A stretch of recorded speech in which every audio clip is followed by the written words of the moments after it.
I've deleted every player from Europe's top 5 leagues. This now means that the best player in the world, according to Football Manager, is a 39-year-old Pepe, who's wanted by PSG and Real Madrid. Now I'm going to simulate into the future to see which teams come out on top. Will the likes of Man City, Barcelona and PSG be able to rebuild quickly, or will the Portuguese and Dutch clubs be able to cement themselves as the best in the world? Wow, I have so many questions that need answering. The Champions League final 1 year in the future is between Real Madrid and RB Salzburg. Salzburg have a really good young team, with the likes of Benjamin Šeško, Noah Okafor and Maximilian Verber. Real Madrid have raided Portugal though. Their front three and their 3 best players have all come from Portuguese clubs. And actually it's a fairly old squad as well. They've gone for experience over youth here. Both Benfica and Porto made the semi-finals, they just got knocked out. So before we play this final, let's have a look at the most expensive transfers. Man City had the biggest transfer, spending 48 million on Diogo Costa from Porto, and then a further £45 million on Cody Gakpo. And Gakpo has actually developed into the best player in the world, closely followed in third by Diogo Costa. City clearly knew what they were doing. And so naturally, when a team spends the most money on the best players in the world, then they're going to win the Premier League. Only by a point ahead of Man United though. Big up Brighton in 4th place by the way. Despite Real Madrid winning La Liga, there was a massive shake-up in Spain, with Barcelona in 9th and Atletico in 14th. In Serie A, Bologna, Spezia and Empoli all secured Champions League places. And in the Bundesliga, Bayer Leverkusen and Frankfurt got relegated. But can anyone take PSG off their perch? Nope, of course not. So in this crazy season, who's going to be crowned the champions of Europe?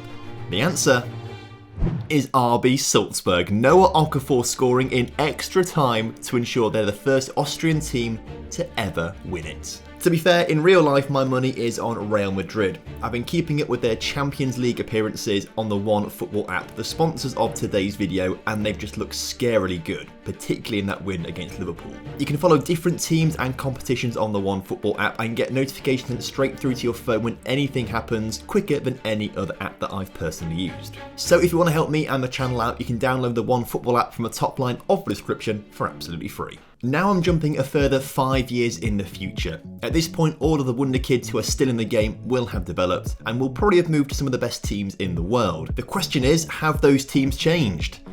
And that appears to be no, because Endrick and Pedro Porro, the 2 best players in the game, play for PSG. Despite that, PSG have yet to win a Champions League. I guess some things just never change. That's because Man City, AC Milan, Man City, Tottenham and Juventus have won the last 5 Champions Leagues, with PSG and Real Madrid coming runners-up twice. So whilst the finalists haven't really changed, the losing semi-finalists are really interesting.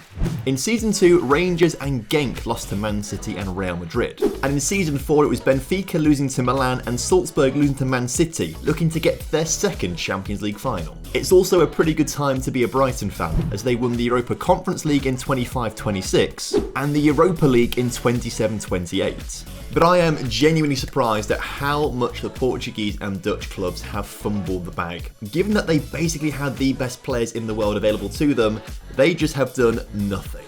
And so I've now jumped 20 years in the future, and despite getting rid of every single player from every single top 5 league club, they're still the top 5 leagues in Europe. This is a massive fumbling of the bag by the Netherlands, Portugal and Belgium. And since Salzburg won it in Season 1, there's only one weird thing that's happened in the Champions League finals. And that's Watford reaching it, although they did lose it to Real Madrid, with Endrick scoring a penalty in extra time. He's not had a bad career at all. The Ballon d'Or has been really interesting. Taremi became the first Iranian player to win it whilst at Porto in Season 1.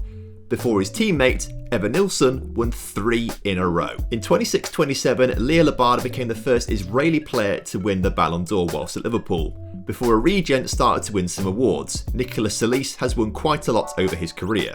In 29-30, Diego Moreira won the award back from Solis, before he won it again in 30-31. There was then another regen to win it whilst at Hertha Berlin in 31-32, but Diego Moreira got his 2nd Ballon d'Or the season afterwards, beating out Enzo Fernandez for the title. Ronnie Kane, who must be the son of Harry Kane, came 3rd for PSG, before winning it 2 years in a row.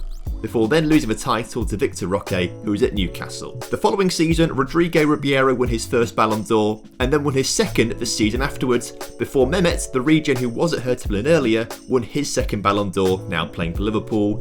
And the most recent season saw striker Christian Amu scoring 28 goals for Man City, clinching the Ballon d'Or. And despite losing a vast majority of their best players, Spain have still gone on to win 2 World Cups. I guess this wasn't really a challenge for those teams in the top 5 leagues of Europe, but I tell you what is a challenge: managing 100 teams in one season in Football Manager.